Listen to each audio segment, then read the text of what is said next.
14h-16h, Brigitte Lahaie, Sud Radio. Bonjour à tous, nous sommes ensemble durant ces 2 heures sur Sud Radio. En ce 8 mars, j'aurais pu faire une émission en honneur aux femmes, mais vous avez sûrement remarqué que j'aime bien me différencier de l'actualité médiatique. Donc, on va aborder un tout autre sujet puisque nous allons parler du libertinage. Cela étant dit, voilà bien un domaine où les femmes sont les reines. C'est sans nul doute un des endroits où les hommes respectent réellement la femme. Enfin, c'est du moins ce que l'on en dit et je crois que c'est quand même assez vrai. Arthur Vernon est avec nous aujourd'hui et avec lui tout particulièrement, on va voir en quoi le libertinage a évolué depuis 30 ans et puis on verra aussi quelles sont les différentes pratiques aujourd'hui parce qu'on met des noms un petit peu sur chaque pratique. Je ne suis peut-être pas la plus au fait de tout ça, mais je suis sûre qu'Arthur Vernon pourra nous le dire. Et puis on verra quels sont les avantages à libertiner et les inconvénients, comme ça vous découvrirez si c'est une pratique pour vous ou pour votre couple ou s'il vaut mieux éviter tout ça. En tout cas, je vous invite à nous rejoindre pour témoigner, surtout si vous avez des questions à nous poser. Et pour ça, vous composez le 0826 300 300. Arthur Vernon, bonjour. Bonjour Brigitte. Alors, vous écrivez depuis longtemps sur la sexualité, l'érotisme, la liberté, sur le fait qu'on n'est pas des êtres monogames, fidèles dans l'âme. Et donc, évidemment, le sujet du libertinage est un sujet que vous connaissez bien. Vous êtes également cofondateur avec Flore Chéry du site mysweetfantasy.com sur lequel il y a souvent des demandes de faire l'amour à plusieurs. Et puis vous avez également créé ce bar à fantasmes parisien, le Sweet Paradise, 12 rue Marie Stuart dans le 2e. Alors le libertinage, c'est un mot qui existe depuis déjà plusieurs siècles, mais qui n'est pas forcément, qui représente maintenant aujourd'hui l'échangisme. Déjà là, on voit que le mot a changé depuis 30 ans. Oui, effectivement, à l'époque, le plus simple, c'était de voir la dénomination, on va dire, officielle des clubs dans lesquels il était possible de, entre guillemets, coquiner, donc de s'échanger. C'est des clubs qui s'appelaient clubs échangistes. Et comme on a trouvé que le terme échangiste était quand même un petit peu, on va dire, peut-être capitaliste, puisqu'on échange, puisqu'on doit vraiment échanger des partenaires, ce qui était la réalité. Généralement, les couples n'étaient pas vraiment totalement libres. Et d'ailleurs, c'était surtout fréquenté par des couples. Il y avait beaucoup moins de femmes seules, surtout à l'époque qu'aujourd'hui. Oui. Club échangiste voulait bien dire qu'on vient en couple et on va échanger, c'est-à-dire monsieur va aller avec madame de l'autre couple et puis inversement. Madame Dupont va avec monsieur Durand et vice-versa. Vice-versa, exactement. Et comme on a trouvé qu'il y avait quand même cet aspect de troc qui n'était peut-être pas très joli en termes de philosophie, il y a un mot beaucoup plus sympathique qui est le mot libertin, qui évoque à la fois la liberté et puis des pratiques plus nobles, on va dire, qui ont eu lieu au XVIIIe siècle, au moment où le mot est apparu, qui à l'époque désignait une forme d'affranchissement par rapport à un certain nombre de règles morales et sociales. C'était beaucoup plus chic d'un point de vue marketing d'appeler ça club libertin. Donc, et contrairement à ce qu'on croit, parce que moi j'ai travaillé un peu sur l'origine de ce mot, ça nous vient d'Italie et non pas de France. Ah oui, vous me l'apprenez. Voilà, je n'avais pas l'origine géographique. Je sais qu'en France, c'était juste principalement une pratique de la cour du roi.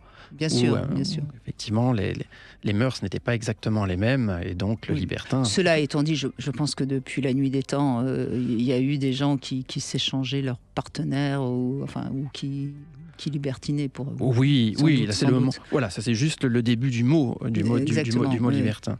Mais oui, en tout cas, sur les 30 dernières années, on a bien eu cette évolution, on va dire d'abord marketing du terme, et puis ensuite un petit peu également des pratiques où cela s'est un peu démocratisé. Alors on a toujours dans des clubs des soirées consacrées et réservées aux couples, et puis dans d'autres clubs, on permet également à des hommes seuls de venir, sachant que les femmes seules sont toujours les bienvenues, donc en cette journée du droit des femmes.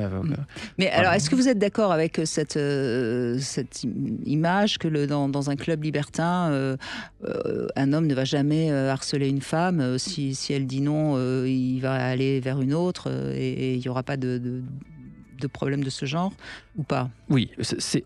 Plutôt, à ma connaissance, de très très loin, la très grande majorité des cas voire ce serait vraiment un cas exceptionnel que ça n'arrive pas, pour une raison simple, pour 2 raisons simples. La première, c'est qu'effectivement, si une femme dit non, on est dans un lieu où il y a plusieurs femmes qui ont, on va dire, une forme de disponibilité sexuelle plus importante que la moyenne. Donc, c'est pas grave, on va en aller voir une autre. Et puis, deuxièmement, si on se comporte mal, c'est manu militari à la porte. Donc, on n'a pas forcément envie... Oui, il y a des sanctions sorte importantes. d'éthique dans ce genre de... Et alors, je me souviens, la dernière fois, quand j'avais été au Cap d'Agde, au printemps dernier, il y avait une chauffeuse de taxi qui était au Cap d'Agde depuis, je crois, au moins 20 ans, etc. Et qui m'avait expliqué à quel point c'était formidable le libertinage, parce qu'elle me disait c'est le seul endroit, et je trouvais que c'était assez juste, où les femmes peuvent arriver avec des mini-jupes au ras de la touffe, être habillées même comme des putes, sans qu'elles soient du tout agressées, harcelées. Et c'est certainement juste. Vous allez dans une boîte de nuit habillé au ras de la touffe, pour reprendre son expression qui m'avait fait sourire, vous pouvez peut-être être un petit peu embêté par une meute de mâles en rut. Bien sûr. Alors, c'est évidemment malheureux qu'on soit ennuyé par quelqu'un du fait de sa tenue. Malheureusement, dans les pratiques, oui, la tenue véhicule une forme de message. En tout cas, certaines personnes, malheureusement, l'interprètent de cette façon. Et avoir une tenue sexy est considéré par certains comme étant une incitation à avoir éventuellement des relations sexuelles. Dans un club libertin, il se trouve que c'est le cas. Donc forcément, il n'y a pas le même type de pression.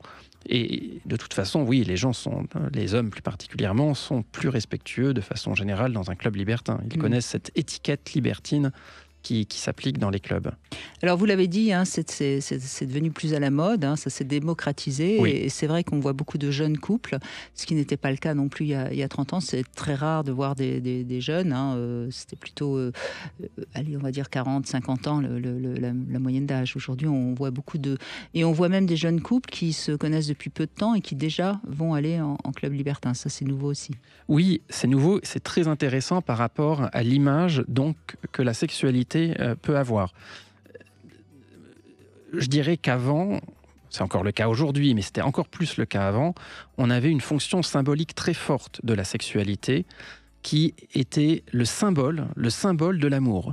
Donc, quand on était amoureux de quelqu'un, le symbole, je te donne ma sexualité, nous aurons une sexualité exclusive. Donc, il y avait une forme de diktat social de l'exclusivité sexuelle. Aujourd'hui, si on arrive à avoir cette réflexion qui consiste à se détacher de ce lien symbolique, eh bien, ça permet exactement ce que vous venez de dire, la possibilité, tout en étant en couple, voire même très amoureux, d'avoir une sexualité en dehors de celle du couple. Et là, pour le coup, le cadre libertin, évidemment, est très propice à cela. Donc je pense que les jeunes qui sont dans cette démarche ont déjà eu cette réflexion. Ils ne considèrent pas que la sexualité, c'est vraiment le symbole de leur amour. Et ils se disent, allons nous amuser ensemble, en allant voir d'autres personnes et allons explorer, ça c'est le terme à la mode, explorer sa sexualité, et on va l'explorer avec d'autres personnes. Et contrairement au polyamour, il y a des règles plus ou moins explicites chez les libertins, c'est-à-dire que on va ensemble, on fait des petites choses séparément, parfois même en étant quand même encore très proches l'un de l'autre, et on repart ensemble, c'est-à-dire qu'il y a une exclusivité du lien, si je puis dire. Si oui. Elle n'est pas sexuelle, mais elle est là au niveau du lien, ce qui n'est pas le cas du polyamour, où là, on s'autorise à aimer d'autres personnes. Exactement. La grande différence, c'est que le libertinage fait sauter la barre de l'exclusivité sexuelle, mais pas de l'exclusivité sentimentale ou amoureuse, qui reste.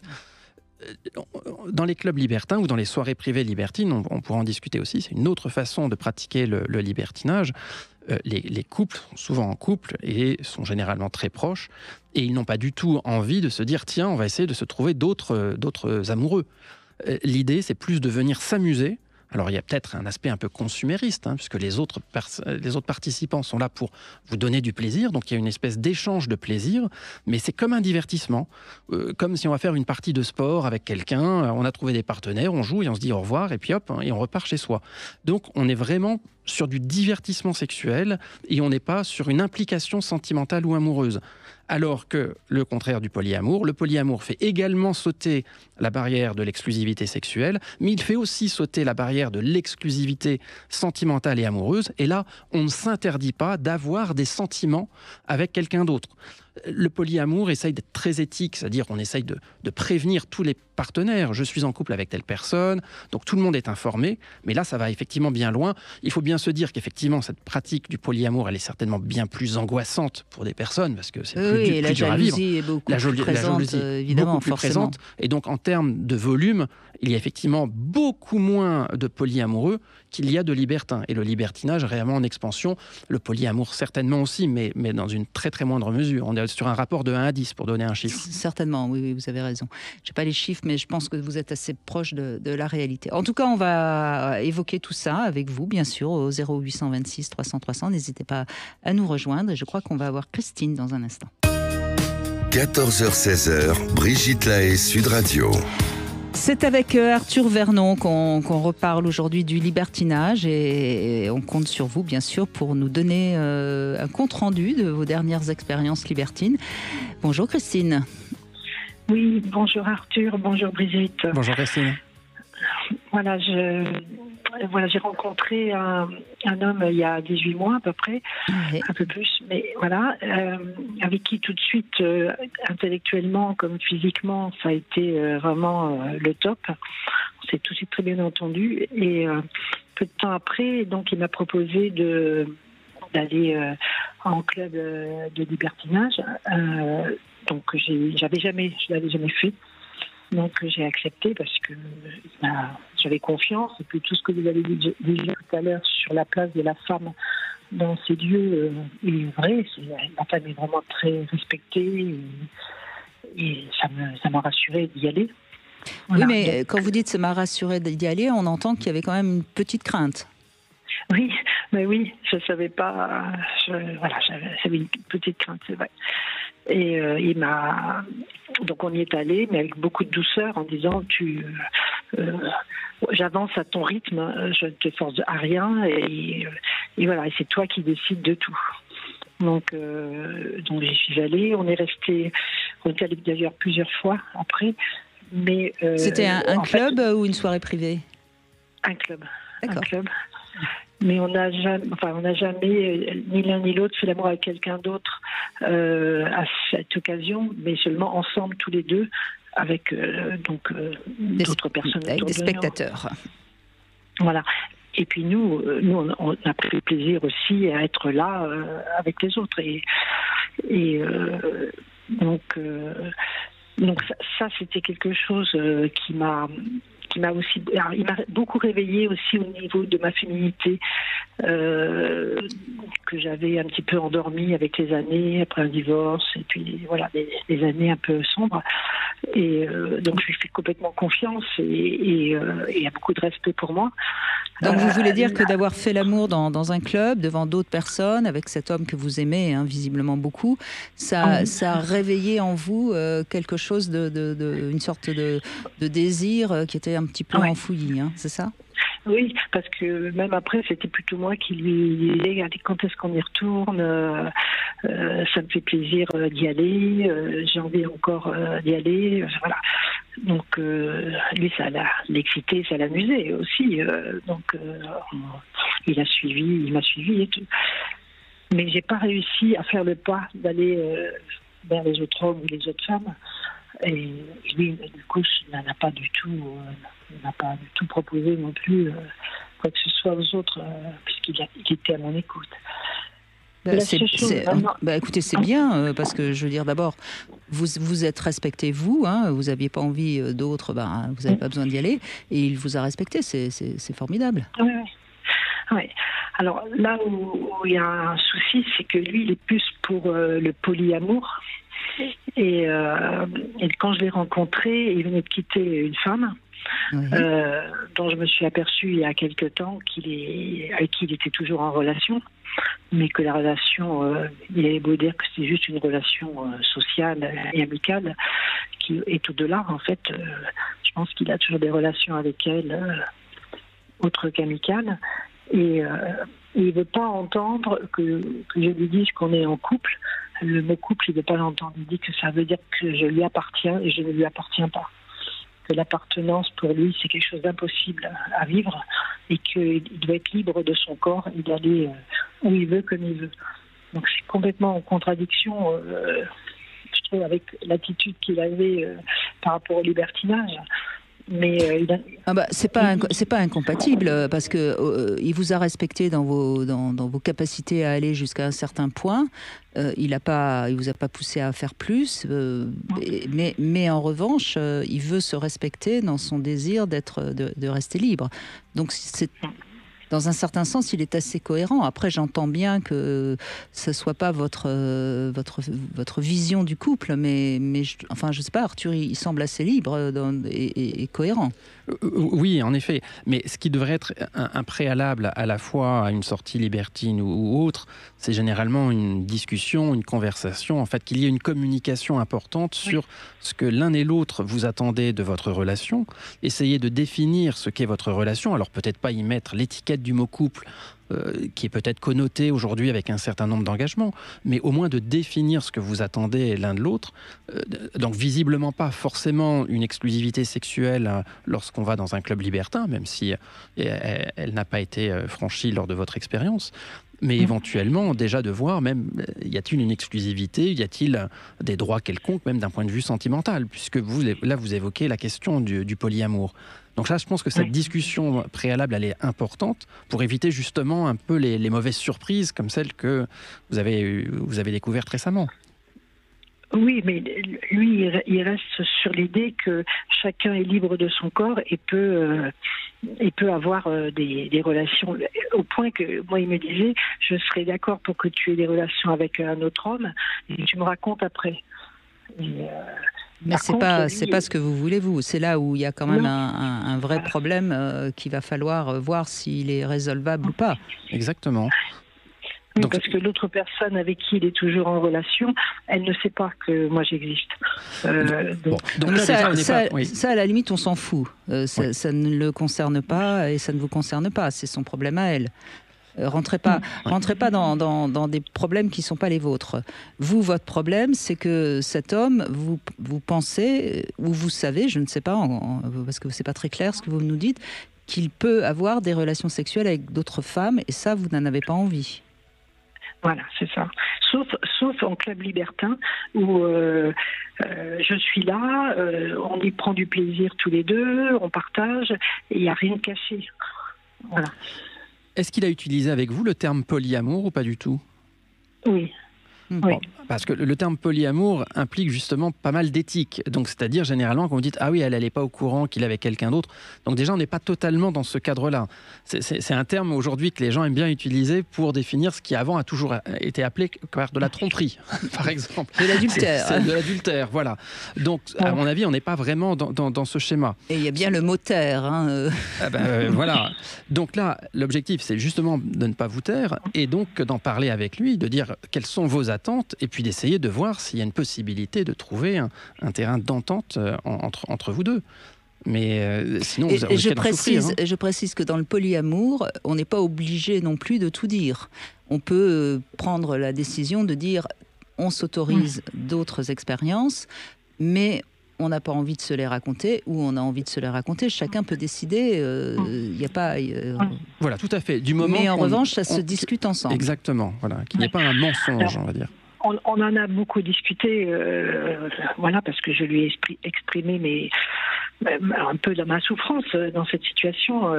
Voilà. Lui, ce qu'il dit, c'est qu'on s'entend très très bien, que sexuellement, intellectuellement, on fait beaucoup de choses, on a des amis en commun et tout.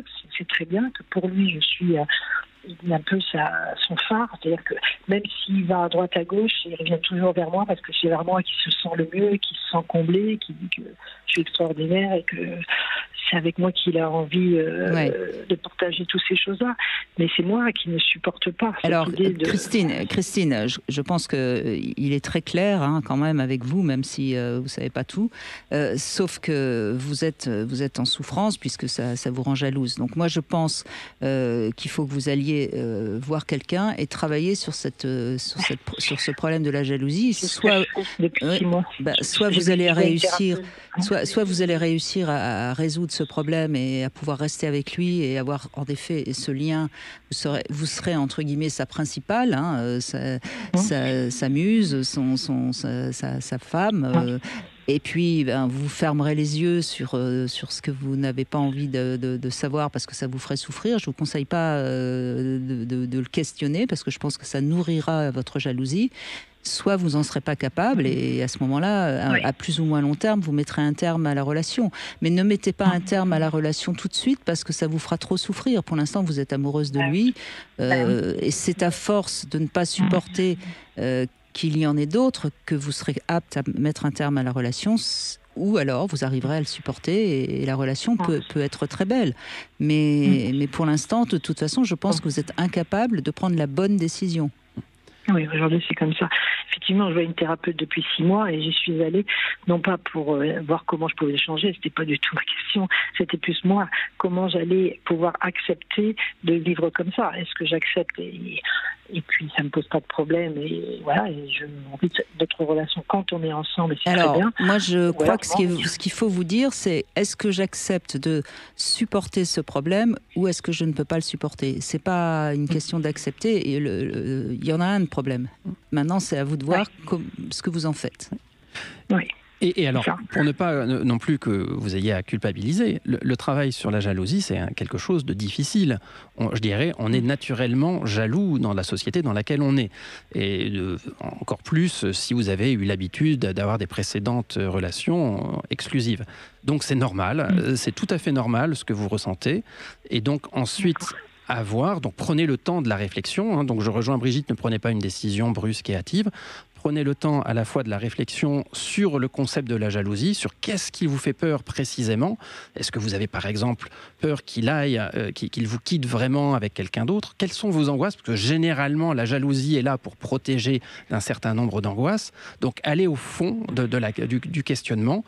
Après, il y a des choses que vous allez peut-être ressentir au fond de vous qui font que ça va rester désagréable. Si vous avez envie de faire cet effort d'aller plus loin, peut-être réfléchir davantage sur le sujet. Je donne un exemple sur le polyamour. Vous avez de la littérature, vous avez des livres de Françoise Saint-Père, par exemple, qui a écrit des livres, Le Guide des amours pluriels, que je permets de recommander. Formidable, Vous lisez ce livre, et là, vous allez avoir le champ du possible qui va s'ouvrir sous vos yeux. Après, ça va peut-être vous choquer ou pas vous choquer, mais justement, ça fait une réflexion, et ça vous permet de vous dire, est-ce que c'est acceptable, pas acceptable, de voir qu'avec une norme différente, peut-être que votre jalousie peut progressivement diminuer. Et puis aussi, je pense que vous pouvez peut-être lui demander pendant un certain temps d'être un petit peu patient pour pas trop vous faire souffrir et de faire les choses de façon progressive. Maintenant, soit ça fonctionne, et puis après, si ça fonctionne pas, comme le dit Brigitte, il faudra que vous puissiez en tirer les conséquences pour ne pas être malheureuse. Absolument. Et puis parallèlement, essayez quand même de voir si cette personne est quelqu'un de fiable dans ses paroles, entre ce qu'il fait et ce qu'il dit. Ça, c'est important aussi, parce que on peut pas vivre avec quelqu'un qui est, entre guillemets, polyamoureux et qui est en fait un manipulateur. Ça, c'est aussi important de le signaler. Merci. Oui, c'est ce que je pensais aussi. C'est ce que je voulais vous dire aussi, c'est qu'il est toujours en train de m'encenser, de faire des compliments, et je me dis que quelque part, il sait que je ne sais jamais lui dire non. Je ne sais vraiment pas lui dire non. Je dis oui à tout. Bon, vous êtes amoureuse, c'est un peu normal, mais vérifiez quand même qu'il soit fiable. Merci Christine. Merci beaucoup. Merci à vous. Merci. On fait une petite pause, on retrouve notre Sexy News que vous connaissez bien, Arthur Vernon, c'est Fleur Chéri qui nous rejoint. Brigitte Lahaie, Sud Radio, c'est l'instant Sexy News.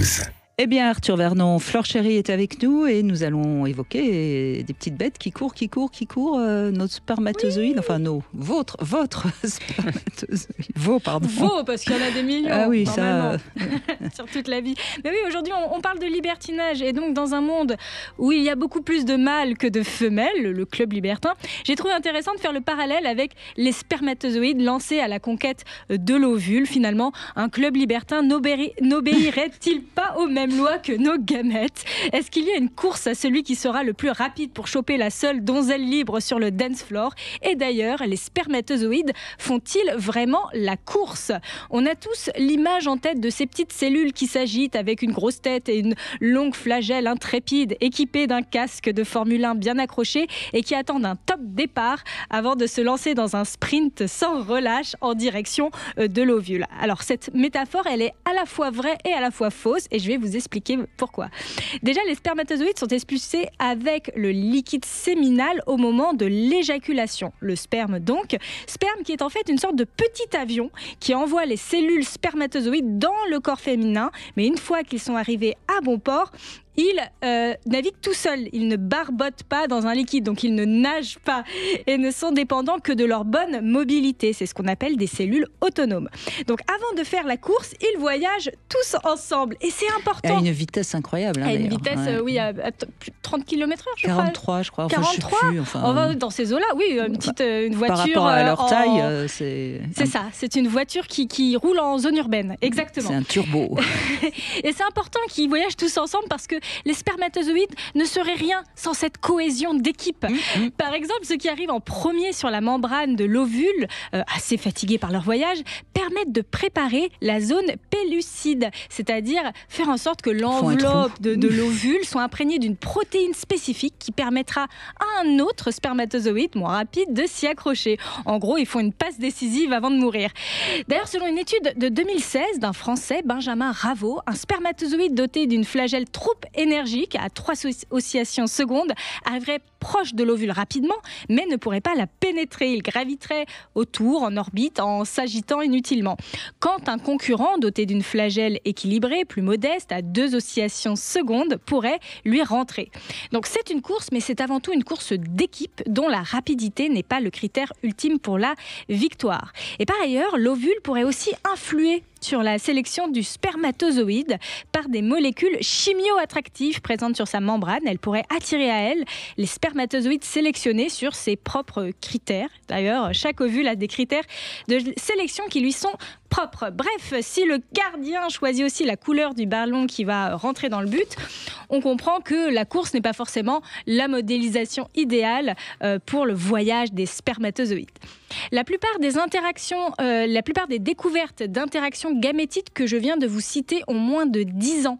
Preuve que l'on est encore au balbutiement sur ce genre de découverte pour modéliser pertinemment le voyage du spermatozoïde dans l'ovule. En tout cas, c'est une, je ne sais plus quel livre j'avais lu là-dessus, mais j'avais trouvé ça très intéressant et qui disait que le fait que les hommes soient si solidaires, notamment dans les guerres, hein, c'est parce que ça vient des origines de l'origine, quoi. C'est que cette sorte de solidarité des spermatozoïdes, c'est une solidarité masculine. Voilà. Bon, enfin après. Voilà, est-ce qu'on se comporte vraiment comme nos gamètes? Je ne sais pas. Non, mais c'est quand même toujours intéressant de voir que parfois l'infiniment petit et l'infiniment grand, il y a un lien. Bon, après, on y met ce qu'on veut, hein, bien sûr. Mais ce qui est intéressant, et vous l'avez bien dit, c'est que c'est pas le premier. C'est pas le premier qui va rentrer. Hein, c'est une solidarité pour percer l'ovule qui se défend. Alors oui, qui se défend et puis qui attire. On voit que l'ovule n'est pas passif dans la sélection du spermatozoïde. Et ça, c'est vraiment très récent. C'est des travaux qui datent de 2020, hein, donc au moins de 3 ans, qui montrent que l'ovule n'est pas une cellule passive qui n'a pas son mot à dire dans la sélection et qu'il y a des mais cellules. Il y a eu des études alors qui sont peut-être moins scientifiques, mais qui avaient été faites et puis ça a été démontré par les résultats des femmes qui, avec certains hommes, n'arrivaient pas à être enceintes. Et puis avec d'autres, on réussisse au premier coup, si je puis dire, à être enceinte. Donc on voit bien qu'il y a des choses qui nous échappent complètement. Et c'est ça qui est passionnant, quoi. Ça veut dire qu'il y a quelque chose qui nous échappe. Et moi, j'aime bien cette idée-là.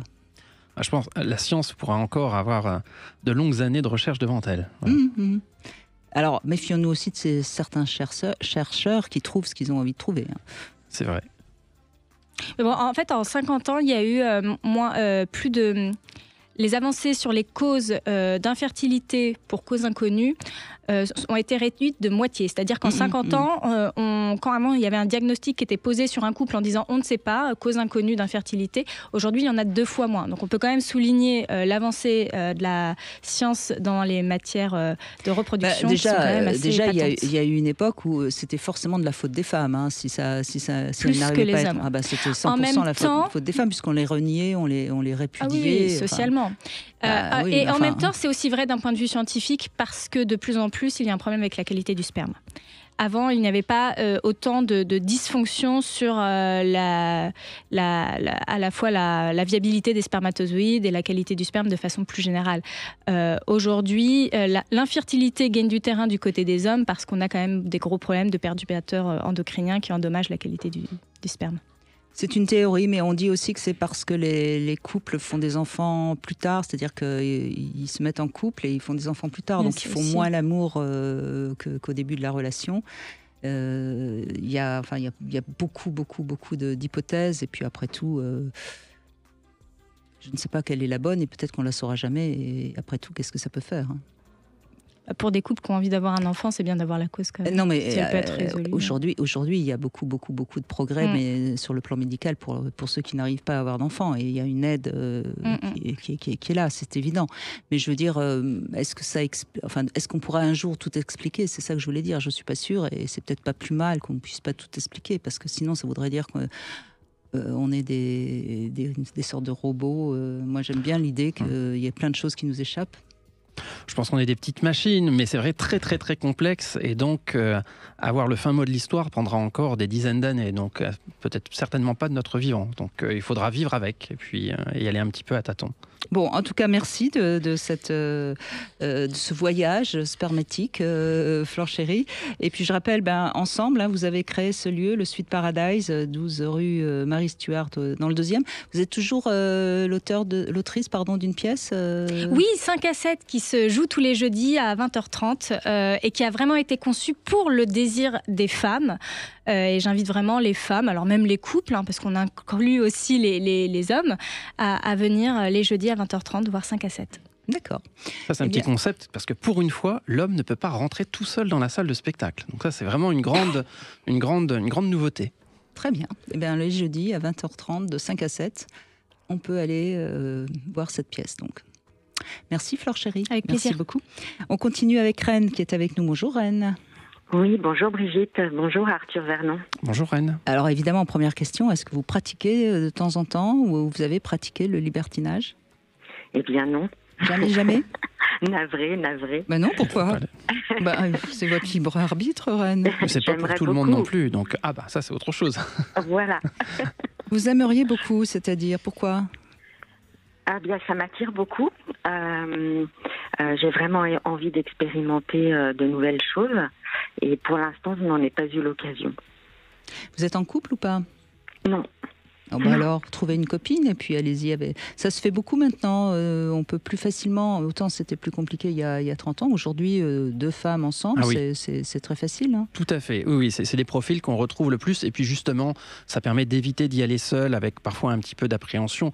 Et puis, si vous allez seul dans un club, par exemple, que ce soit un club réservé aux couples et femmes seuls ou un club où les hommes seuls sont permis, vous allez quand même avoir beaucoup de sollicitations.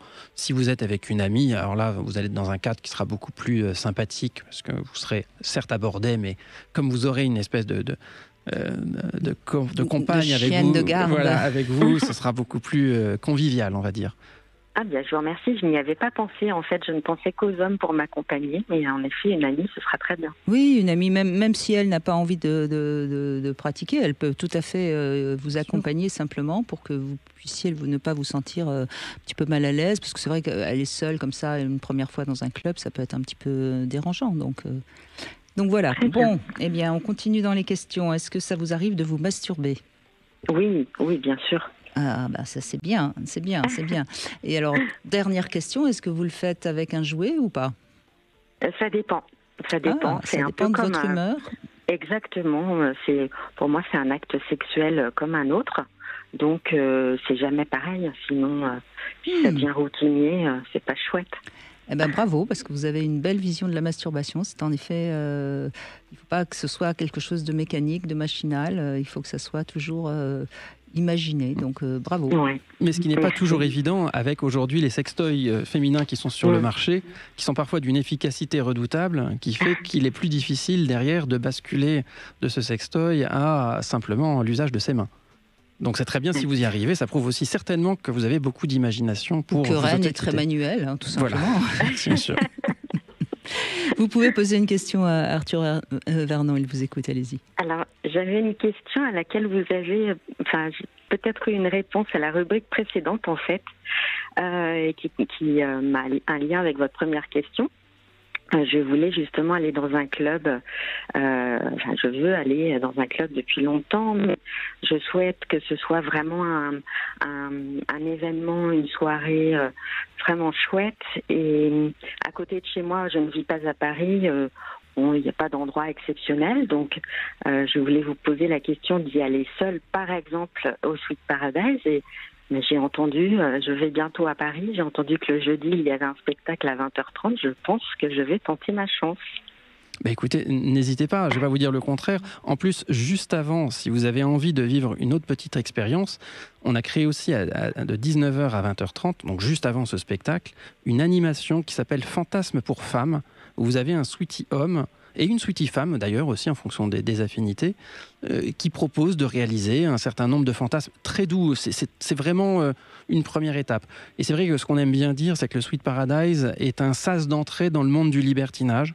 On a aussi des spectacles libertins et à chaque fois on va vous demander quand vous arrivez de mettre un bracelet d'une certaine couleur en fonction de l'implication que vous avez envie d'avoir pendant le spectacle. Donc si vous êtes vraiment timide et vous n'osez pas, vous mettez un bracelet bleu. Vous serez vraiment simple spectatrice comme dans n'importe quelle autre salle de spectacle à Paris. Vous serez assis sur votre siège, personne ne va venir vous ennuyer, vous profiterez simplement du spectacle. Si vous vous dites, tiens, j'ai peut-être envie de faire un petit quelque chose, mais je ne sais pas trop, on verra bien, vous mettez un bracelet jaune. Et puis si vous vous dites, non, là, il faut que je tente quelque chose, j'ai vraiment envie de participer, là, vous prenez un bracelet rouge et vous êtes presque sûr de vous retrouver sur scène. Il va se passer des choses. Je ne vais pas révéler ici, mais il va se passer des choses, soyez-en sûrs. Voilà. Je pense que j'ai une petite idée de la couleur et je pense que j'ai vraiment trouvé l'endroit pour ma première fois. On vous accueillera avec grand plaisir. Eh bien, nous sommes ravis. Nous sommes ravis. Justement, Arthur Vernon, où est-ce qu'on peut trouver le programme du Sweet Paradise Alors, on a un site internet qui s'appelle sweetparadiseparis.com. Très bien. Et puis sinon, sur Billets Réduc, parce que parfois, ça reste du spectacle. On fait du spectacle. Et donc, sur Billets Réduc, vous mettez Sweet Paradise et vous avez la liste, la dizaine de spectacles qu'on propose, du plus soft au plus hard, puisqu'on a aussi des spectacles très hard. D'accord. Donc, tout est possible. Ça permet à chacun de voir ce qu'il a envie de voir. Exactement. C'est vraiment des spectacles différents. Donc, regardez-les bien et voyez ce qui vous convient, ce qui vous parle le plus. Eh bien voilà Rennes, vous pouvez prendre votre billet pour Paris et le Sweet Paradise. Merci Rennes, merci beaucoup. Merci à vous. Merci. Au revoir. On fait une petite pause et on se retrouve dans un instant sur Sud Radio. Vous pouvez nous appeler, nous rejoindre au 0826 300 300. À tout de suite. 14h-16h, Brigitte Lahaie, Sud Radio. Arthur Vernon est avec nous et nous évoquons aujourd'hui donc le libertinage que vous pouvez retrouver bien sûr au Sweet Paradise à Paris dans le 2e. Frédéric, bonjour. J'ai une grande expérience du libertinage pendant une quinzaine d'années même. Donc voilà, ça a démarré sur des lieux de rencontre à l'ancienne, donc sur des parkings. À l'époque, ça se passait comme ça, il n'y avait pas Internet. Donc, puis après, j'ai rencontré des personnes qui libertinaient, qui étaient dans ce milieu-là. Et donc après, à certains moments, on sortait du parking et on partait dans des soirées privées, non? C'était soirées privées aussi, oui, soirées privées, club de l'époque qui n'existe plus forcément, qui ont changé, des saunas aussi. Alors les saunas, j'ai un peu de mal à me tremper dans la piscine, par contre, c'était pas trop mon truc, les piscines dans les saunas, ça m'a jamais trop, voilà. Et sinon, les petites alcôves, j'ai vu plein de choses différentes, plein de gens différents. Moi, je suis bi, donc ça me convient très bien. Je suis pas gay, je suis plutôt bi. Pourtant, il y a pas énormément de relations entre hommes dans les clubs. autant entre les femmes, c'est très facile. Si on a envie d'une expérience avec une femme, c'est facile, mais pour les hommes, c'est encore très limité. Hein. Je suis entièrement d'accord et ça se fait de manière un peu cachée. Voilà, c'est très discret, quoi. Mais voilà, mais c'est vrai que vous avez tout à fait raison. C'est plutôt puis le fantasme basique de beaucoup d'hommes, même le mien, hein, de voir des femmes entre elles. Mais il y a des femmes aussi qui apprécient. Moi, j'adore me faire pénétrer devant une femme, hein, par exemple. Et ça m'excite énormément, ça peut exciter certaines femmes, voilà, et qui sont plutôt actives, actrices, voilà, dans ces moments-là. Donc je suis très à l'aise avec tout ça, quoi. Je suis très à l'aise. Ce que vous dites, ça montre quand même que ça se libère aussi un petit peu de ce côté-là, parce qu'il y a 20 ans, ça aurait été impensable. Hein. Oui, mais ça dépend dans quel type d'établissement on se trouve, parce que chacun a sa petite spécificité, chacun, voilà, il y a des endroits où c'est plus libéré que d'autres, il y en a où c'est carrément guindé, où tenue correcte exigée, etc., alors qu'après, on se retrouve, voilà. À l'entrée, c'est très sélectif, il y en a certains, il faut arriver en couple. Moi, j'avais une amie à l'époque, donc ça allait, mais les hommes seuls sont refusés. Enfin, c'est un peu à la carte, on ne peut pas généraliser. J'ai vu pas mal d'endroits différents et sympa. J'ai passé un premier de l'an mémorable une fois. Et alors, puisque vous pratiquez depuis pas mal de temps, qu'est-ce que vous avez vu évoluer surtout? La tranche d'âge aussi. Il y avait beaucoup plus de personnes beaucoup plus âgées. Là, il y a beaucoup plus de jeunes qui sont tentés par ça, je trouve. Et puis, je trouve que c'est plus détendu. Il y a des travestis qui sont acceptés dans certains endroits, dans certains clubs, et pas dans d'autres, par contre.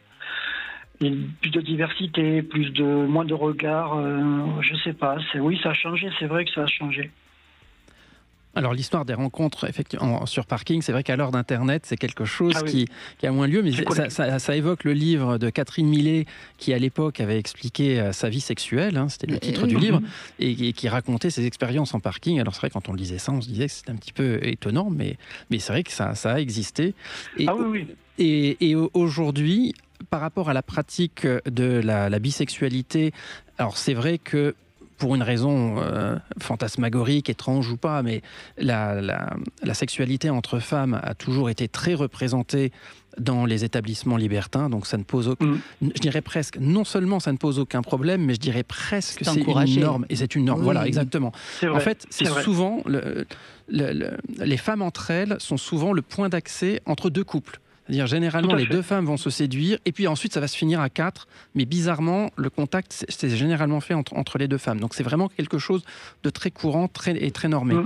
L'homosexualité masculine, c'est vrai, reste encore très peu présente dans la très grande majorité des clubs, notamment encore plus les clubs réservés aux couples.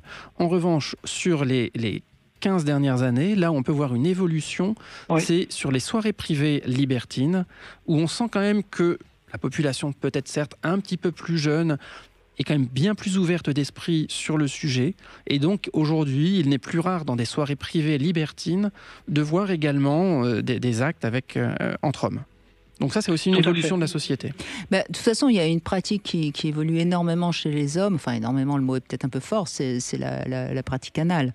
Il y a 20 ans, on aurait dit d'un homme qui acceptait de se faire sodomiser par un god, ceinture, et donc par une femme, ce qui n'a rien à voir avec l'homosexualité, aurait tout de suite été considéré comme pas assez viril ou je ne sais quoi. Donc ça, c'est quand même quelque chose qui a vraiment bougé.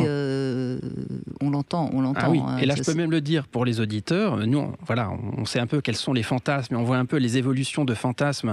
Et dans le milieu libertin, je peux vous dire qu'il y a de plus en plus de femmes qui ont le fantasme du pegging, mais c'est elles qui ont le god ceinture pour avoir une pénétration sur l'homme.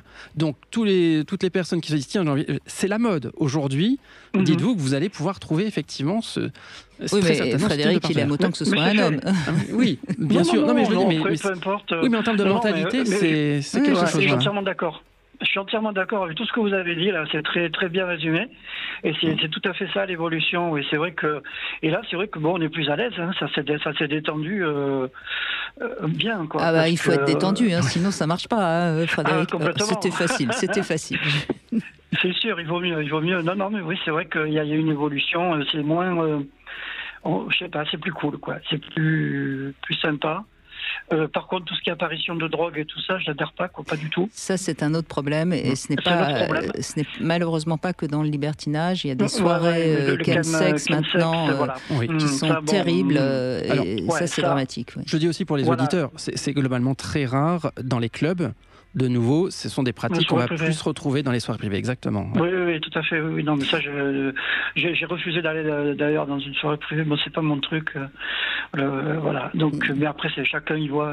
Non, mais il faut vraiment. Attendez, excusez-moi, mais là, je suis vraiment obligée. Je suis désolée de faire un petit peu le rabat-joie, mais ces soirées chemsex où c'est ceux qui vont prendre le plus de drogue pour être le plus longtemps complètement stone et pendant 48 heures baiser n'importe qui, n'importe quoi sans se protéger, c'est terriblement dangereux, c'est grave pour la santé psychique, c'est grave pour la santé physique, donc c'est vraiment quelque chose dont il faut prendre conscience et prévenir nos ados pour qu'ils ne rentrent pas dans ce genre de marathon qui est dangereux à tous les points, et c'est vraiment un signal d'alarme qu'il faut tirer. Je suis 100% d'accord. Merci Brigitte. Oui. Merci Brigitte de le dire, parce que vraiment c'est très important. C'est très important votre rappel, parce que voilà, moi je suis d'accord avec vous. Parce qu'on est plus dans quelque chose de festif. Non. On est dans une sorte de dérive, de nuisance.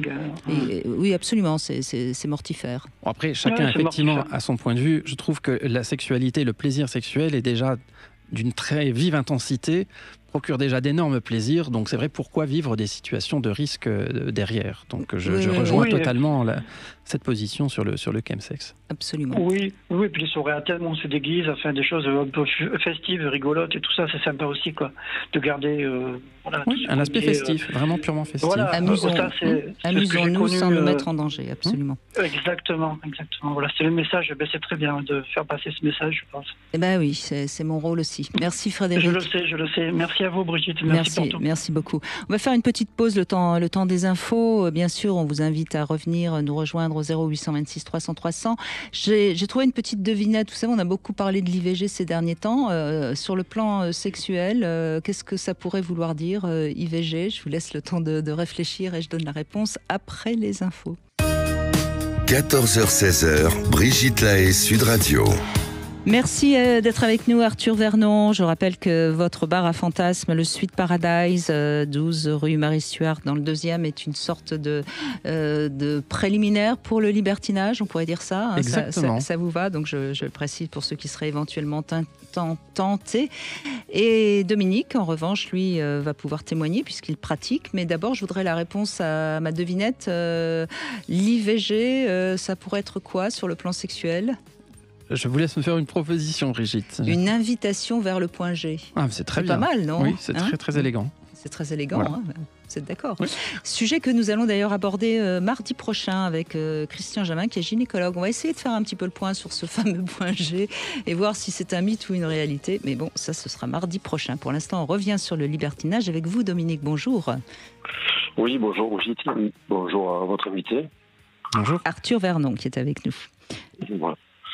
Et vous pouvez l'appeler Arthur, il sera ravi. Tout à fait. Bonjour Arthur, donc voilà. C'est le roi du Sweet Paradise, le roi Arthur. Bon, alors Dominique, vous avez commencé à la pratique du libertinage? Oui, bon, ça fait un petit moment maintenant qu'on a commencé à pratiquer le libertinage. Ça veut dire avec votre compagne? Oui, avec ma compagne. Mais avec ma compagne, on n'a pas commencé ensemble. Parce que je dirais, on est un couple recomposé. Et je dirais, la vie a voulu qu'on se rencontre et qu'on soit tous les deux dans le même thème, parce que je dirais, on s'est rencontrés par pur hasard, pas du tout sur le libertinage, sur aucun de ces sites-là, et voilà. Et ça. Et vous étiez libertins tous les deux? On était libertins tous les deux. D'accord, ça tombe bien. On s'est rencontrés par hasard, je dirais, sur un site, sur un réseau social, très actuel, je dirais, du moment. Oui, donc vous avez commencé à converser comme ça. Voilà, par rapport à un terme, je dirais, complètement à autre. Et puis on a sympathisé, et puis la relation est née. Et puis par contre, je dirais, quand j'ai vu que ça matchait un peu entre nous, moi j'ai dit directement, parce que c'était pas quelque chose que je voulais cacher, j'ai dit que j'étais libertin. Et elle m'a dit, ça tombe bien, mais moi aussi. Et du coup, notre relation a continué fil en aiguille et ça marche très bien, quoi. Et vous aviez la même manière de libertiner dès le départ Alors, la même manière, pas du tout, je dirais, pardon. Et je dirais, ce qui lui a plu, je dirais pas vers moi, c'est que justement, j'étais un peu à l'opposé de ce qu'elle avait vécu un peu avant. C'est-à-dire qu'elle pouvait le vivre de façon libérée, non forcée. Et d'ailleurs, je dirais, elle a eu du mal, et elle a encore du mal, puisque ça fait 2 ans et demi qu'on est ensemble, à se lâcher, parce que je dirais, elle avait un partenaire qui, lui ordonnait plus que ce qu'elle pouvait s'autoriser à faire. Oui, c'est intéressant. Donc, en fait, elle avait une expérience libertine, pas forcément positive. Non, pas trop. Je dirais, il fallait faire comme monsieur un peu entendait. Et donc, je dirais, elle n'avait pas droit. Il fallait. Elle avait le droit de jouer si monsieur jouait. Et la façon dont monsieur jouait. Voilà. Il faut résumer si on veut dire ça. Ouais. Alors, on parlait tout à l'heure de l'évolution sémantique. Là, on est très clairement dans un concept purement échangiste et pas du tout libertin sur sa précédente expérience là, de ce que vous racontez. Hein. Tout à fait, c'est ça. Bon. Oui, et puis on suppose que c'est lui qui l'a emmené au départ. Sans réellement se questionner sur ce qu'elle pourrait avoir comme désir. Oui, c'est apparemment, d'après ce qu'elle m'a dit, c'est un peu ça. Et voilà, je dirais après, nous, le libertinage, c'est une autre philosophie de ce qu'elle a vécu.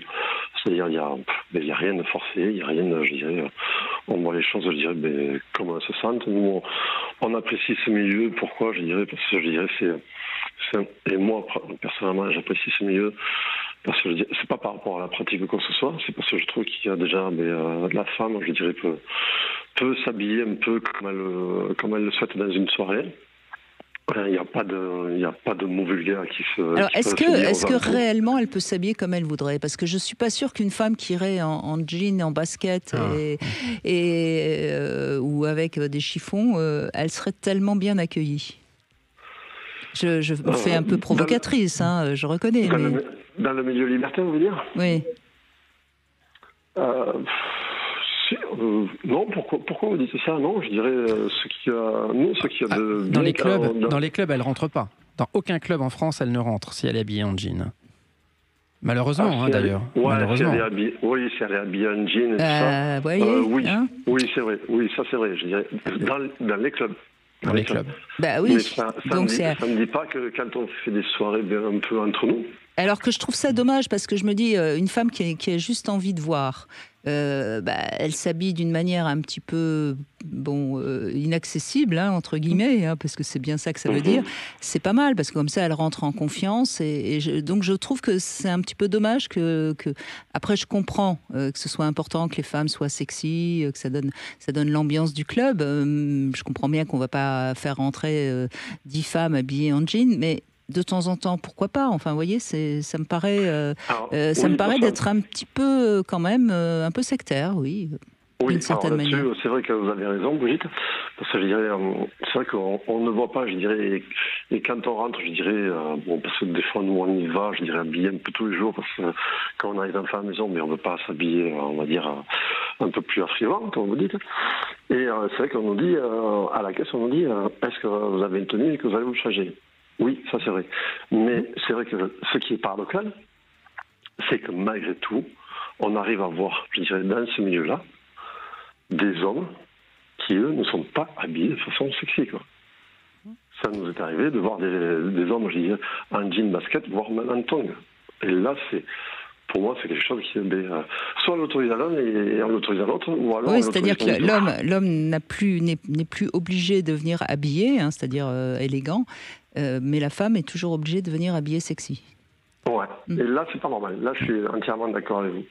Et c'est la différence, et c'est là où je dirais... quand on mais certains disent que dans beaucoup de clubs, il y a quand même encore un peu de notion de patriarcat, au sens où il y a une sorte de répartition des rôles très, très, très définie. L'homme doit être comme ça, la femme doit être comme ça. Je ne dis pas qu'il y a une domination du masculin, hein, c'est pas ce que j'ai voulu dire, mais il y a une sorte de repère comme ça, encore très marqué. Encore, beaucoup. Beaucoup, ça c'est vrai. Oui, ça c'est pour des raisons anciennes. J'espère que ça finira par évoluer, mais malheureusement c'est vrai qu'aujourd'hui, alors ça dépend ensuite des établissements. Quand vous dites dans certains établissements les hommes ils rentrent en tongs, je peux vous assurer qu'il y a des établissements dans lesquels c'est absolument impossible. Hein. Si vous n'avez pas la chemise et un pantalon qui n'est parfois d'ailleurs même pas un jean, l'homme ne pourra pas rentrer. En revanche, dans des établissements, pour des raisons économiques, comme dans beaucoup de business, puisque ça reste un business, s'il faut faire rentrer un peu d'argent, allez, on fait rentrer quelqu'un qui n'a pas exactement le bon profil.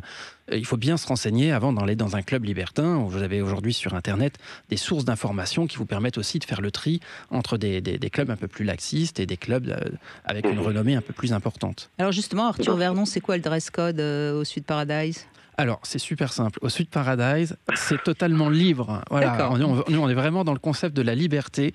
Libre, ça veut dire qu'on peut être habillé vraiment comme dans la vie de tous les jours, et on peut être habillé de façon ultra sexy, ou on peut aussi être habillé en cuir latex. Enfin, il faut se faire plaisir. L'idée, c'est de se faire plaisir, et donc vraiment, ça permet d'avoir justement des mélanges vestimentaires que je trouve très intéressants, où tout le monde se côtoie avec des tenues très différentes.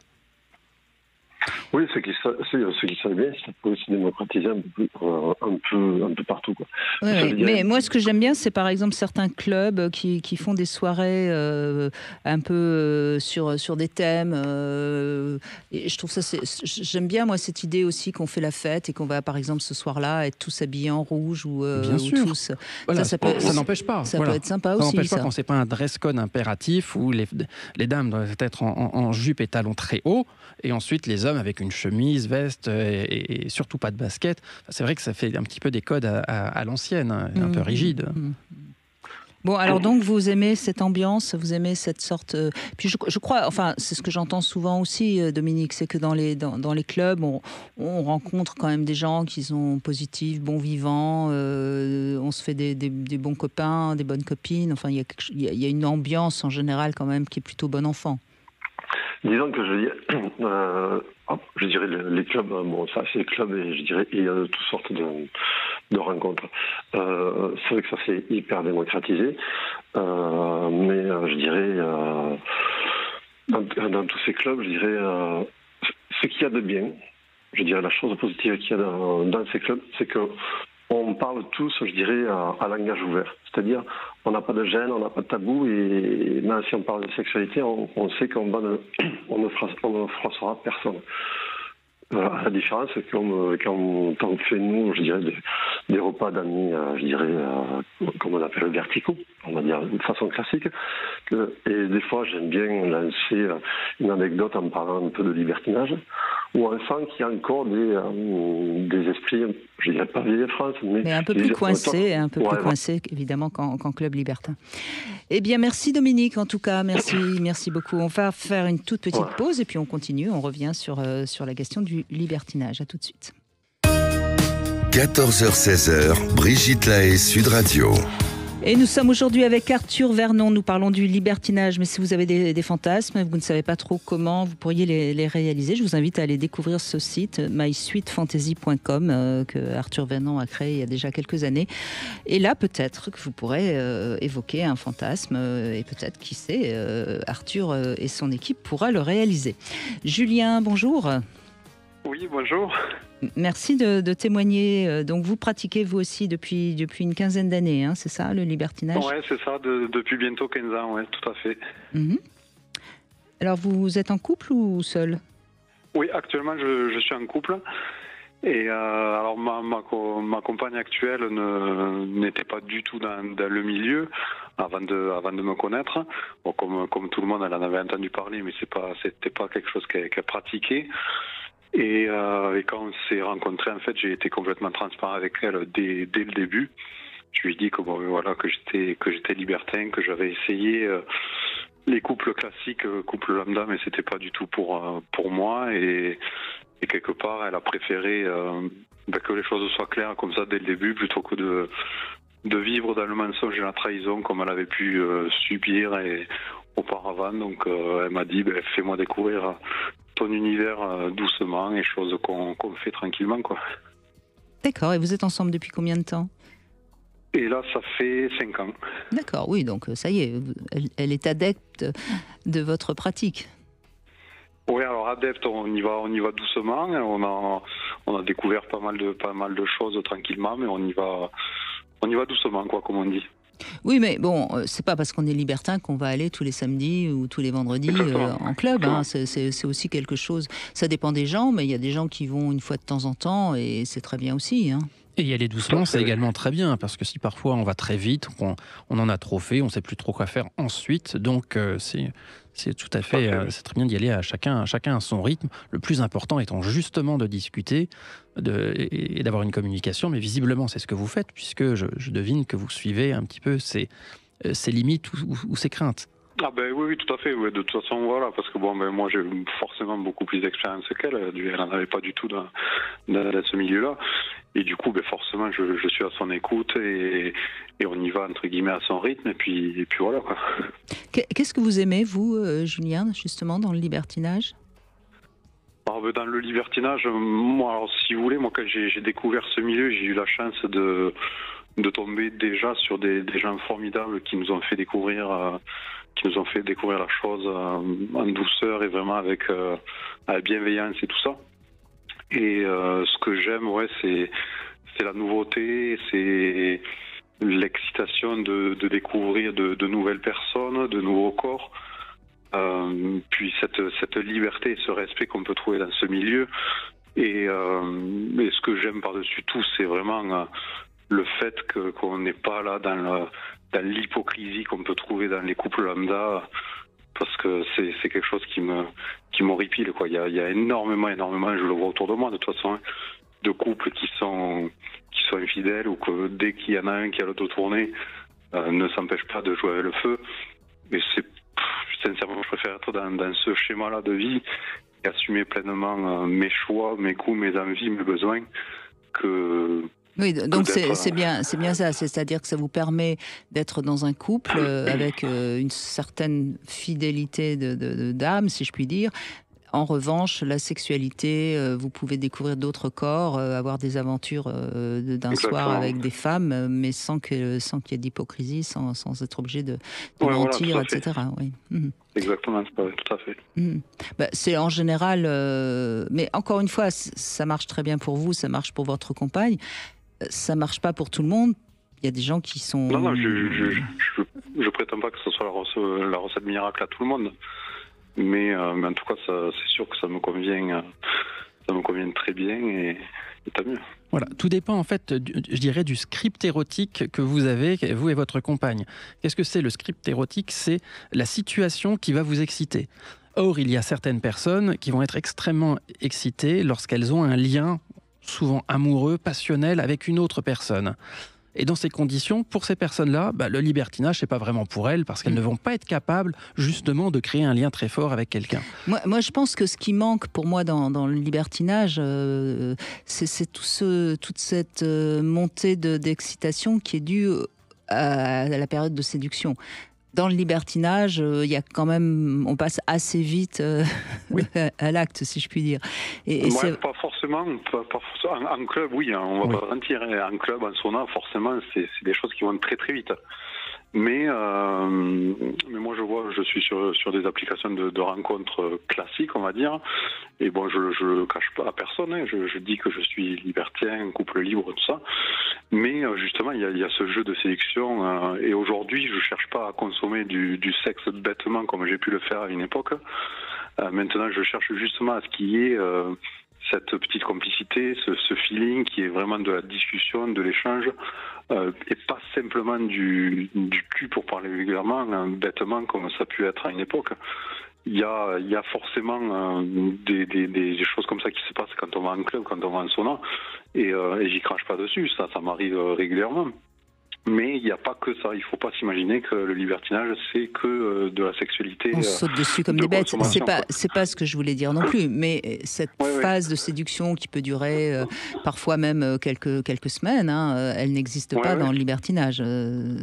Et pour cause. Parce que là, ce que vous racontez, je dirais, est plus proche d'un concept, on va dire, si on utilise des mots, de couple libre que vraiment de libertinage. Parce que généralement, le libertinage consiste quand même à avoir une forme de consommation, je dirais, sur le moment même, et de ne pas trop poursuivre des liens avec des personnes, justement pour éviter qu'il puisse y avoir une forme d'attirance. En gros, vous jouez avec le feu davantage dans une situation de couple libre que dans un club libertin ou dans une soirée, même dans une soirée privée. Oui, sûrement. Ouais. Après, voilà, c'est un petit peu mettre des gens dans des cases à droite à gauche, mais après, Après, je pense que le libertinage, c'est un monde très très vaste. C'est vrai, mais ce qui me fait toujours sourire, Julien, quand je discute avec des libertins, c'est qu'ils ont toujours besoin de se défendre de choses qui ne sont pas... enfin, je veux dire, moi, j'accuse personne, chacun fait ce qu'il veut, et j'ai pas de...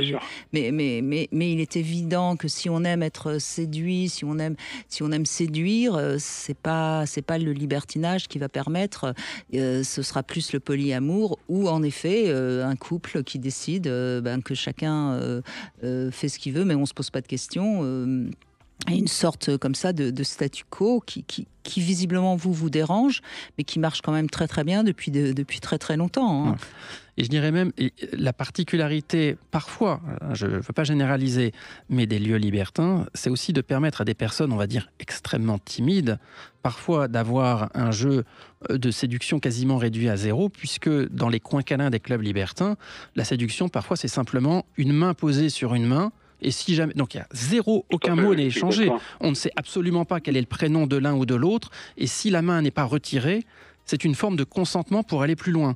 Et donc les personnes vont d'abord avoir des relations sexuelles entre elles, et puis à la fin, vous dites, ah oui, bonjour, alors toi tu t'appelles comment ? C'est ça. Donc voilà, donc là, la séduction, elle est effectivement totalement à zéro. Après, ça convient très bien à des personnes qui sont très timides, par exemple. Et qui ont, qui ont très peur du refus. Parce que c'est vrai que si jamais il y a une main, bon voilà, et on retire la main, bon, on considère que c'est un refus qui est très mesuré par rapport à une approche, et puis ensuite on se prend un non. Et c'est là que les plus jeunes, avec le milieu de la sexpositivité, sont assez forts, puisqu'ils ont vraiment une culture du consentement, avec des ateliers autour du consentement, qui permet justement d'accepter davantage le refus et le non, qui sont encore sinon difficiles parfois pour certaines personnes à encaisser. Oui, mais carrément. Non. Après, c'est vrai qu'il y a plusieurs façons, je pense, de pratiquer le libertinage. Ah bah oui, Vous allez en club ou en boîte ou en soirée privée plutôt, pardon. Moi, sincèrement, je pratique beaucoup de choses, club, en sauna, en soirée privée. Voilà, ça dépend des périodes, ça dépend des moments, ça dépend des envies. Et je peux ne rien faire pendant 6 mois, comme faire plusieurs soirées le même mois. C'est très très aléatoire. Et dans votre couple, vous vous laissez très libre, ou bien vous avez un code de conduite tous les deux? Si, on a quand même des règles qui nous appartiennent.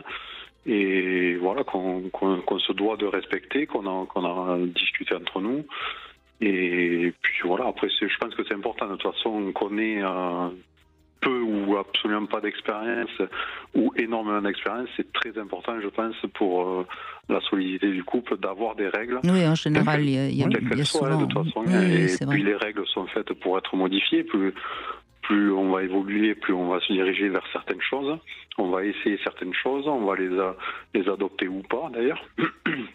Et puis on peut revenir en arrière aussi.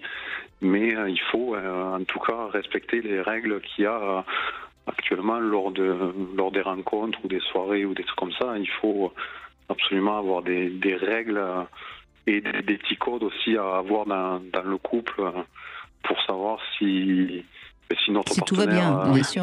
Ouais, bien voilà, sûr. tout à fait. Ouais.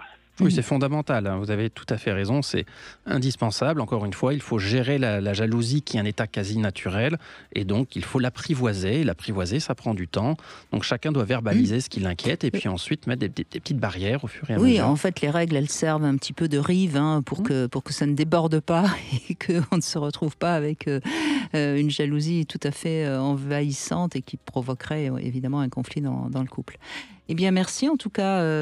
Merci Julien de ce témoignage. Avec plaisir, merci à vous. Et puis, on va faire une petite pause et puis on va revenir avec un Love Conseil. Je vais parler de la sexualité féminine, les clés d'une sexualité féminine épanouie. Et puis, on va aborder un livre qui tire un peu la sonnette d'alarme justement sur une société qui deviendrait un petit peu trop puritaine, avec Noémie Alioua qui va être là dans un instant. À tout de suite. Brigitte Lahaie, Sud Radio, le Love Conseil. Eh bien, Arthur Vernon, les clés d'une sexualité féminine épanouie. Eh oui, il faut l'ouvrir la serrure, c'est pas toujours simple. Alors déjà, il faut s'accepter en tant que femme. Je suis très très surprise. Vous n'entendrez jamais un homme dire qu'il a pas envie, qu'il n'est pas heureux d'être un homme, à part chez les trans bien sûr, alors qu'on entend beaucoup de femmes qui sont pas si heureuses que ça d'être femmes. Donc déjà, c'est un premier point, il faut s'accepter et être heureuse d'être une femme, d'avoir des règles, d'avoir des seins, etc., etc. Ensuite, il faut se trouver désirable, ce qui n'a rien à voir avec la beauté. C'est en ça que je suis assez contre les magazines féminins qui sont toujours en train de nous vanter la beauté des femmes. Non, non. Ce qui fait, si je puis dire, la beauté d'une femme, c'est sa capacité à être, à recevoir, à avoir du plaisir et donc nécessité de se masturber. Je crois que les femmes qui ne se masturbent jamais, eh bien, elles ont tort parce qu'elles ne s'autorisent pas, si je puis dire, à être femmes et à découvrir une partie de leur anatomie qui est quand même assez essentielle. C'est donc cette fameuse vulve, ce vagin. Et je crois que c'est important aussi de comprendre le lien entre le clitoris, le vagin et l'utérus, ce qui est parfois pas très clair avec les femmes. Par exemple, on peut entendre une femme, parce qu'on lui a retiré l'utérus, croire qu'elle ne peut plus avoir de plaisir. Enfin, il y a des choses comme ça assez compliquées pour les femmes. Alors, ensuite, il faut rappeler qu'une femme, comme un homme, peut jouir sans aimer. Parce que ça, c'est encore un petit peu ancré chez la femme, même si, évidemment, plus souvent, une femme va désirer parce qu'elle aime et un homme va aimer parce qu'il désire. Mais bon, malgré tout, c'est important de rappeler aux femmes tout ça. Il faut aussi lui apprendre à oser dire non à ce qui ne lui plaît pas, mais aussi oser réclamer ce qui lui plaît, ce qui est encore plus difficile. Bref, être à l'aise par rapport au risque parfois d'avoir un rapport qui ne va pas nous plaire, dans lequel on ne va peut-être pas trouver l'orgasme. C'est aussi la difficulté des femmes, ça marche pas forcément à tous les coups. Pour vous, c'est un peu plus facile. Vous êtes plutôt gagnant-gagnant. Bref, tout ça est compliqué, mais je crois que c'est vraiment important si on veut s'épanouir sexuellement en tant que femme. Oui, je suis tout à fait d'accord. Et pour faire le lien par rapport au sujet de l'émission, je pense qu'il y a pas mal de femmes qui s'épanouissent dans le milieu libertin, souvent pour régler les problèmes que vous venez d'énoncer. C'est vrai. Et qui on vont l'a se entendu retrouver tout à l'heure, très puissantes, très désirées, et qui vont ressentir leur puissance et le désir des autres dans cet environnement. Absolument. Alors, on va recevoir Noémie Alioua, qui est l'auteur de ce livre. Je fais exprès de dire l'auteur aujourd'hui. La terreur sous nos draps, c'est aux éditions Plomb, Sauver l'amour des nouvelles morales. Merci d'être avec nous, Merci de m'avoir Noémie. Dans ce livre, vous abordez beaucoup de chapitres avec des exemples très, très médiatiques qui ont fait la une.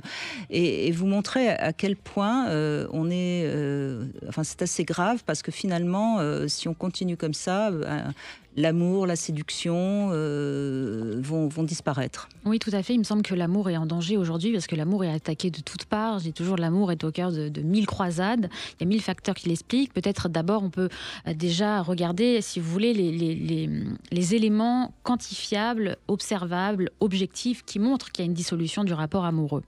Vous l'avez sans doute vu il y a quelques semaines, ce rapport de l'IFOP qui montre qu'il y a une récession sexuelle, c'est-à-dire que les Français ne font plus l'amour. On en a parlé. Et surtout, tous les jeunes d'ailleurs, ce qui est extrêmement, en tout cas, et moi, intéressant intellectuellement. Ce qui m'a beaucoup gênée dans ce rapport, c'est que la première explication qu'on dit, c'est la faute de Netflix. Oui, voilà, c'est ça. C'est-à-dire qu'on on définit une seule explication. Or, il y en a toujours plusieurs. Il faut regarder différents facteurs. Donc, il y a la récession sexuelle, il y a le célibat boom, ce qu'on a appelé le célibat boom, donc l'explosion aussi du célibat, puisque les gens ne sont plus aussi en couple, et vous le voyez très facilement en allant dans les supermarchés. Il y a une explosion des plats individuels. Il y a eu un mouvement très important de la fin du couple, de la fin de la sexualité. Donc, il y a divers éléments, si vous voulez, qui, bout à bout, montrent qu'il y a un problème au niveau du lien en général et du lien amoureux en particulier. Donc, la question, c'est de savoir comment on en est arrivé là. Et c'est vrai, vous l'avez dit, la question qui a été la plus mise en avant, le facteur, c'est celui de la révolution technologique, que je ne nie pas. Il me semble quand même qu'effectivement, la révolution technologique nous arrache au lien humain.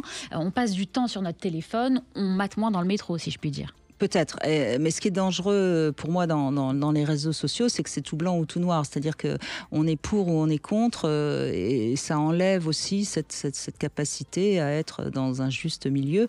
Alors il y a une phrase que j'ai beaucoup aimée, vous dites une femme qui jouit est une femme qui collabore. Oui, tout à fait. C'est horrible. Mais c'est vrai, c'est-à-dire que c'est très important d'ailleurs de mettre en avant aussi, on parle souvent de la guerre des sexes, mais la guerre intersexes, c'est-à-dire qu'il y a une vraie guerre entre les femmes, et ça on n'en parle pas suffisamment, entre celles qui aiment les hommes et celles qui condamnent les femmes qui aiment les hommes.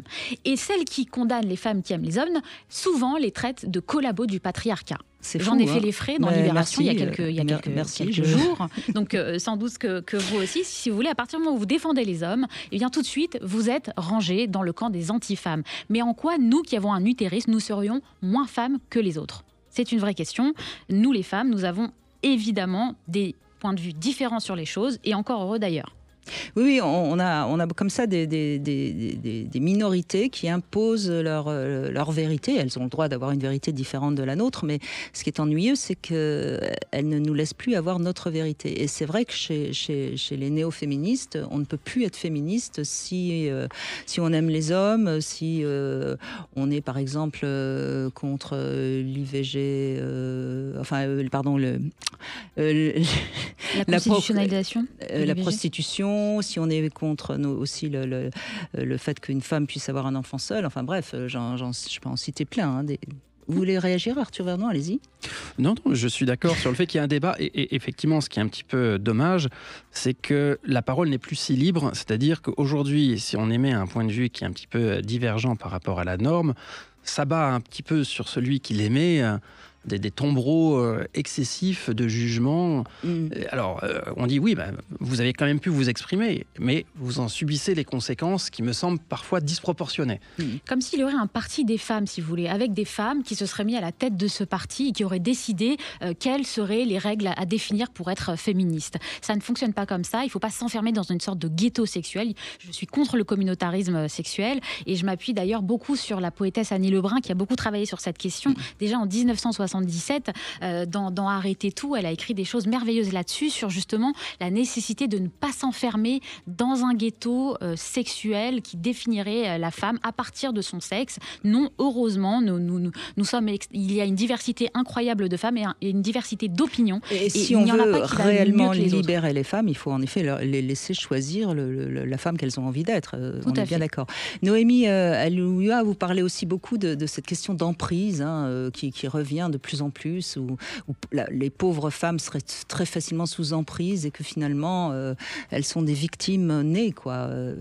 Oui, c'est assez fascinant, c'est-à-dire ce terme d'emprise, ce concept même qui aujourd'hui est en train de coloniser complètement le champ lexical amoureux, si vous voulez, définit une sorte d'attachement puissant qu'on peut retrouver je veux dire, qui fait partie souvent du lien et de la passion amoureuse. Eh bien, on le définit comme une pathologie mentale dont il faut se délivrer et dont l'autre est toujours responsable et coupable. Et donc, c'est extrêmement intéressant. Donc, j'essaye d'expliquer, si vous voulez, qu'à mon sens, il y a des emprises, parce que dans l'emprise, quand vous écoutez les spécialistes, on vous dit toujours qu'il y a une forme d'asymétrie, une forme de domination, une forme, si vous voulez, de complexité de la relation, mais qui est basée sur un rapport de pouvoir. Or, encore une fois, il me semble que dans l'amour, il y a toujours un rapport de pouvoir. Pas forcément de domination, mais en tout cas de pouvoir. Et donc, ce qui détermine et ce qui distingue une emprise normale qui fait partie du jeu amoureux de l'emprise pathologique, parce qu'il y en a lorsqu'il y a une très grande différence d'âge, lorsqu'il y a vraiment des rapports de pouvoir dans le travail, où il y a des situations dans lesquelles l'emprise est dangereuse. Mais il me semble que la différence entre les deux est une question de nature, de degré et non de nature. Et donc à partir du moment où on pose ça de cette façon-là, on comprend qu'il faut faire attention avec l'utilisation de ce terme qui, à mon sens, devient de plus en plus galvaudé. Oui, absolument.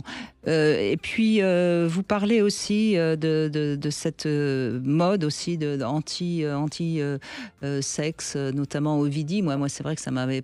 Enfin, je la connais bien en plus. Je l'ai vue débuter, je l'ai vue tourner des films en tant que réalisatrice de porno et aujourd'hui, complètement contre la pénétration, c'est étonnant ça aussi. Ça m'a fascinée moi aussi. Si et le succès qu'elle a reçu. Livre, La chair est triste et lasse, donc je rappelle, il est paru l'année dernière et il explique comment est-ce qu'elle a renoncé aux relations sexuelles avec les hommes, et elle explique que ça fait 4 ans et demi au moment où le livre sort qu'elle n'a plus du tout de relations sexuelles avec les hommes et qu'elle est très heureuse comme ça, et qu'elle a complètement renoncé à ça parce que les hommes sont tous des agresseurs, parce que les hommes sont tous violents, parce qu'ils l'ont tous fait souffrir, etc.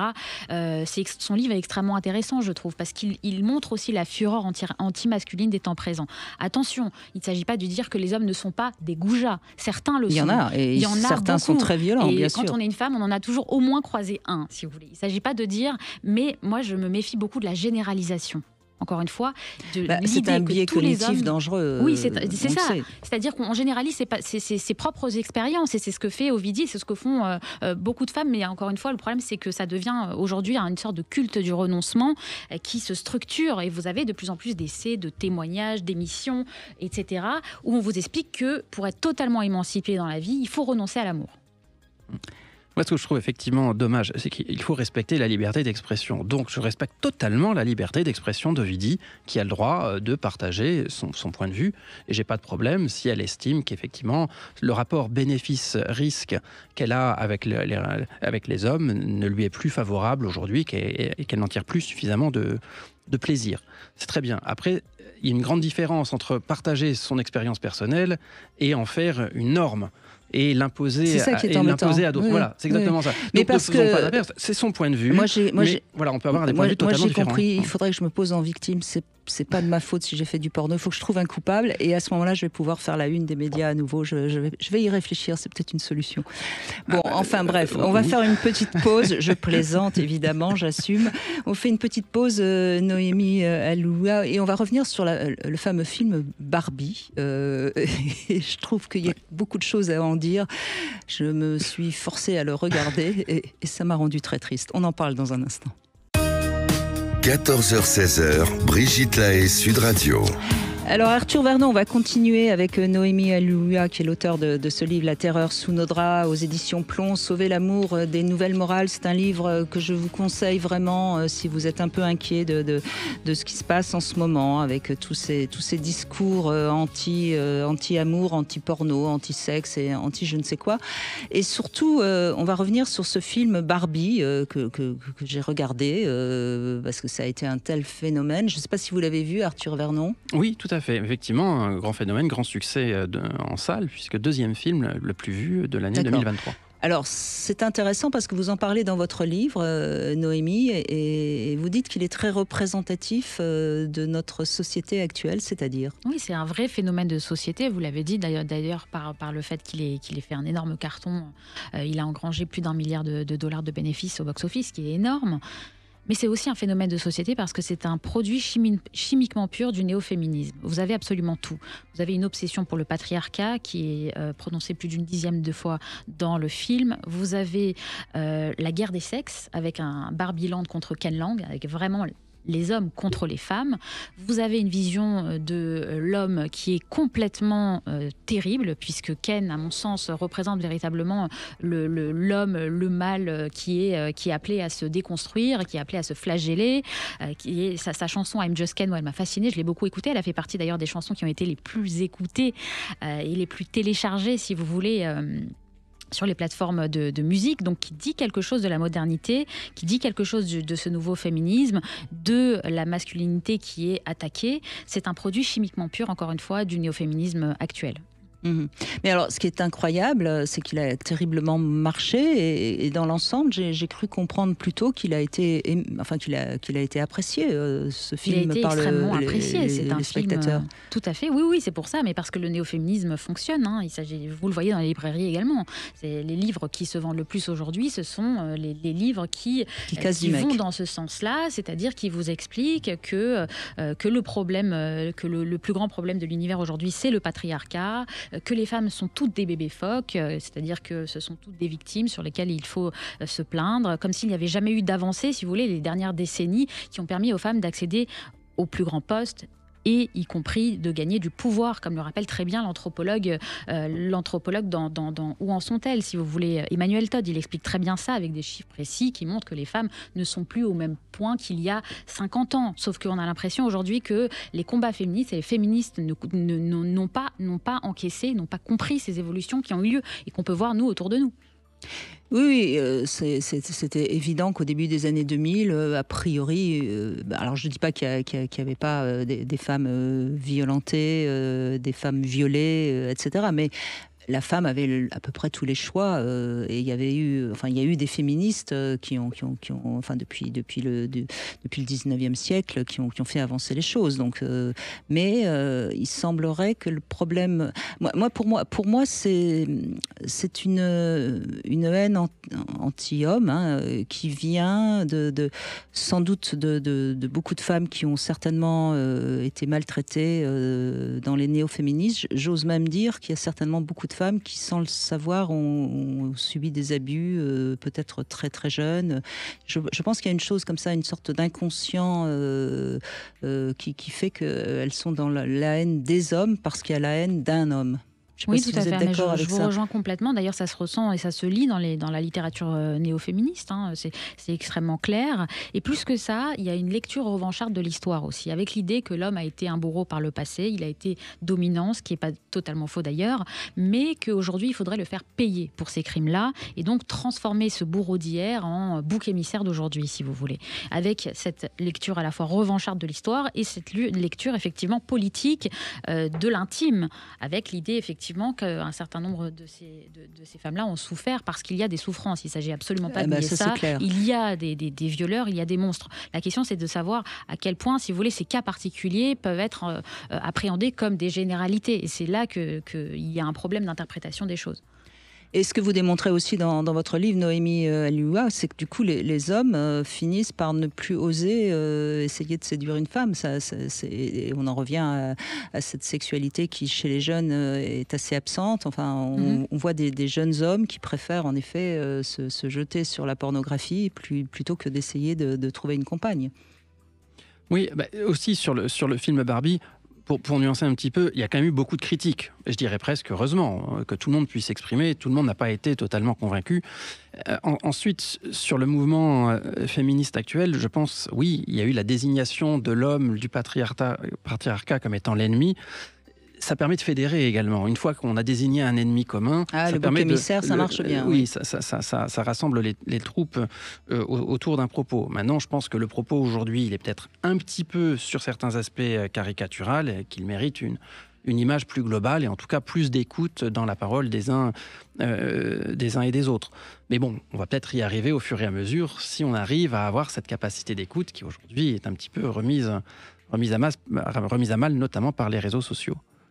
Mais moi j'ai le sentiment que ça a tendance à s'accélérer, ce mouvement anti-mec. Je ne sais pas ce que vous en pensez, Noémie Alioua. Oui, avec cette atomisation de la société et même moi je parle de clivage des sexes, c'est-à-dire l'idée vraiment que l'homme et la femme sont de plus en plus séparés finalement, puisque s'il y a une récession sexuelle, s'il y a une fin du couple, etc., les êtres sont de plus en plus seuls. Donc si vous voulez, les hommes et les femmes ne se comprennent plus et ça crée, paradoxalement, je pense que ça peut développer une misogynie crasse, cette misandrie. Donc on va véritablement vers une forme d'affrontement des sexes qui me semble extrêmement dangereuse.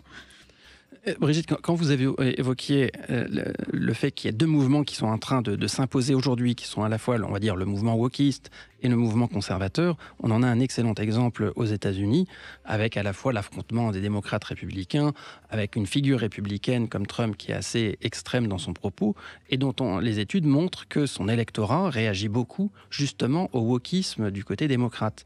Donc c'est vrai que ces positions sociétales, elles ont tendance à cliver davantage le climat. Et aujourd'hui, on a des enjeux politiques qui font presque abstraction de considérations économiques, mais qui font que les gens se disent non, je ne peux pas adhérer à tel propos et donc je vais voter contre la personne qui s'y oppose le plus. Oui, mais on voit bien même en France, tout simplement, où on a de plus en plus d'extrême gauche et d'extrême droite. C'est-à-dire qu'on a l'impression, et moi je pense que les réseaux sociaux sont très responsables de ça, on a de plus en plus l'impression qu'on doit penser blanc ou noir, on doit être pour ou contre, on le voit dans beaucoup de sujets, et ça c'est un petit peu embêtant parce que ça voudrait dire qu'il n'y a plus de débat démocratique possible. Oui, tout à fait. Mais il y a une polarisation des opinions, comme on dit, et ça se vérifie très bien. Et cette polarisation, elle est dangereuse pour la démocratie, parce que les gens ne peuvent plus converser ensemble, ils ne peuvent plus débattre. Et c'est là qu'on devient des ennemis, si vous voulez. C'est là qu'on devient plus des adversaires, mais des ennemis. Donc, effectivement, et tout ça se joue sur le circuit de l'émotion, parce que les réseaux sociaux se basent sur une économie de l'attention, comme on dit, où l'émotion prime toujours sur l'information ou sur, si vous voulez, sur la réflexion, l'argumentation profonde. C'est-à-dire que typiquement un débat clash avec des arguments très simples vont plus attirer l'attention et donc plus susciter d'intérêt que des documentaires de 5 heures sur Arte, vous voyez.